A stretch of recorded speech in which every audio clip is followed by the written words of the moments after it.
Hey there guys, this is me, Malorian, and this is going to be another War Machine Battle Report. Now this one here, I am up against my buddy Josh, and he is wanting to get some practice in. So he said, hey Malorian, could you play some Haley2? I really want to get some practice up against the 3 Stormclad version. I have something I want to try. And I said, sure, I always want to help him out.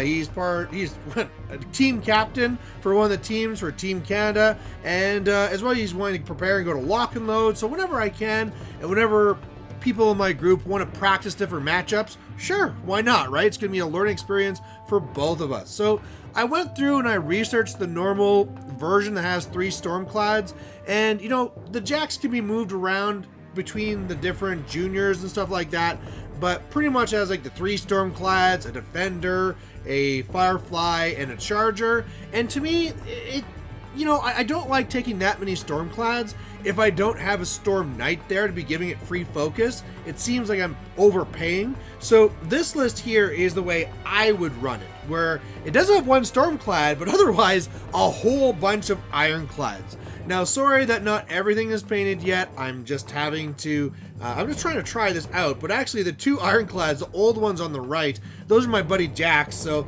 they're the ones that are actually on Jake's. So if you're wondering whose is whose, the 2 Ironclads on the far right, those are Jake's.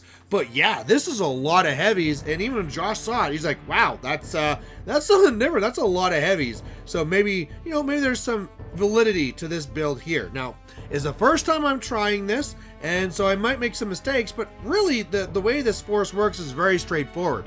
I go up the board, I charge in something like dominate in a piece, kill it, feat to lock everything down, and then I charge in everything else next turn and keep on killing. So pretty much very straightforward. Meanwhile, what Josh brought to the table is something new as well. So this one here is a Helynna list, and this is actually going to be the first time I'm up against her. I've seen people around playing them, it's just they never seem to drop her against me. So this will be interesting from that. And it was actually kind of interesting because when I first saw this, I completely didn't understand what I was supposed to be doing. I first saw, I was like, oh, I guess it's going to be some weird, like, shoot me for a bit and then go and punch list. And he's like, no, this is a complete gun line. Because the way that she works here with the spells and stuff is that all these jacks have guns. They're going to shoot from either 12 inches or 15 inches away. And then basically because of her whatever road war spell, they're all going to move 3 inches away at the end of their turn. So they can really like shoot down a heavy or 2 a turn and then run away. So I'm going to be very careful. I'm probably going to use my feet to trap them, so I'm going to stay just out of range and then run in. But if nothing else, I feel this is going to be a game where I'm going to want to just get up there, engage them, and then try and win this one off a scenario. So I won first turn, which is awesome. I basically measured out to see what is the 15 inches for the max threat of the 1 gun, and then stayed back for that. So Arcane Shield is on the Stormclad already. I put up their stupid spell because, Haley2 used to have some pretty awesome spells for defensive tech. Now she is the one where she doesn't take collateral and blast damage and can say which way blasts go. So I cast it now just because why not? But yeah, I won't bother with that in the future. And then meanwhile, Sidekick is on the one completely black Ironclad on the right. So really just staying back, staying safe, and seeing what he's going to do. Now he surprises me here because some of the stuff moves up a bit, not too far. He's looking to see what the threat range of my Stormclad is, and everything's staying outside of that. But he does have the 1 arc node that runs up here, and then Silas does his whole like magical secrets to Helynna, and then Helynna goes for a boosted obliteration on a Haley. So I've only taken 7 damage. I really didn't expect, a magical attack on me.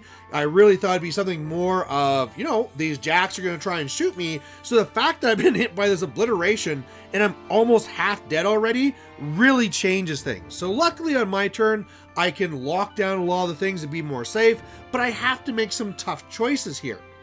Now, the arc node, like we said, moved the 3 inches back after, so he's a little bit far away, has cover, all those mean things, and so it's annoyingly enough that I'd have to like TK him forward or dominate him, and then as well try and like move up one of the ironclads on the left to take him out. So that'd be a pretty big investment. However, on the right side, I could actually run up Thorn and then dominate one of the other heavies, make him come towards me, and then I could actually get an ironclad on the from Jake's onto him to take him out. So I thought about it first. It's like, you know what I'm gonna do? I'm gonna do that. I'm gonna check out a heavy on this turn. I'll engage the arc node. I'll pop my feet to try and lock everything down, and yeah, just try and stay safe.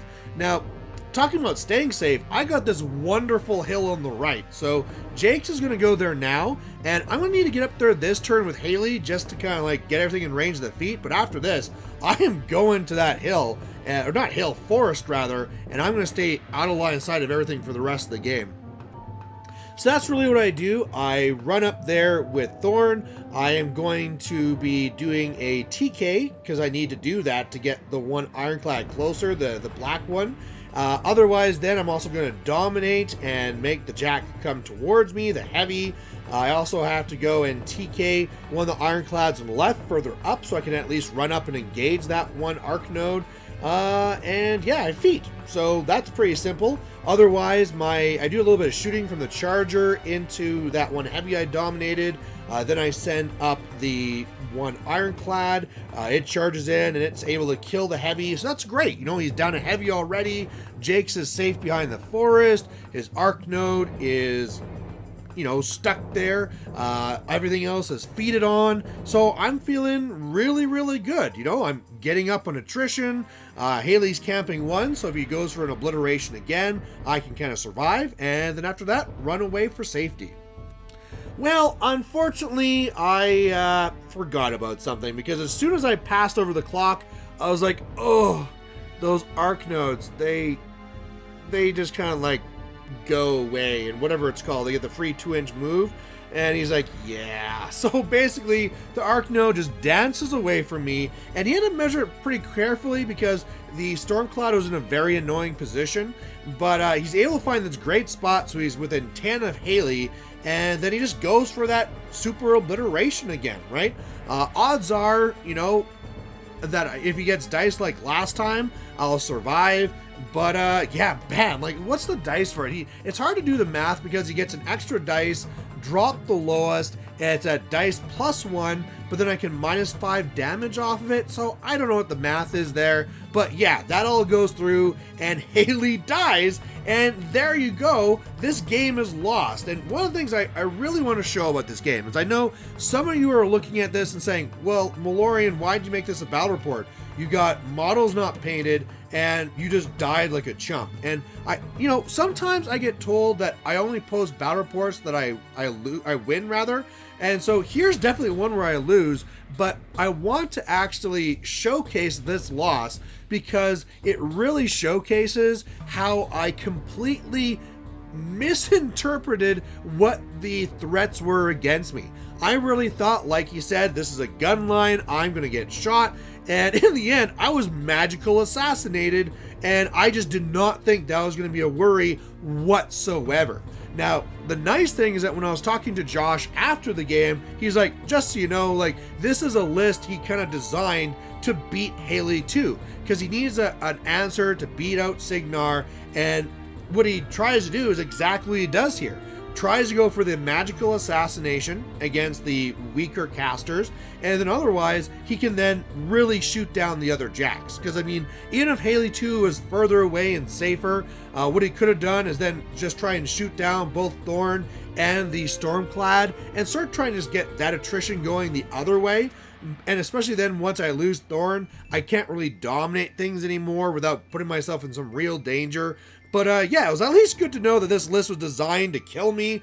But yeah, really fast game, and really made me then pause and realize that I need to be a little bit more careful. You know, I went into this game making assumptions about what my opponent's army is going to do, and then it completely did something else. But then again, hey, another way to look at it is I'd rather be surprised by this and get my ass handed to me in a practice game than in a tournament. So there you go, guys. A massive, huge defeat, and I hope you guys liked it. Catch you later. Bye. Hey there, if you liked watching this video, please go down and give it a like down below you here. And if you have any concerns or questions or comments, please put those in the comment section as well. You know, the best way for me to give you what you want to see is if you tell me what you like seeing and what you don't like seeing. So otherwise, thanks for watching, and we'll catch you later.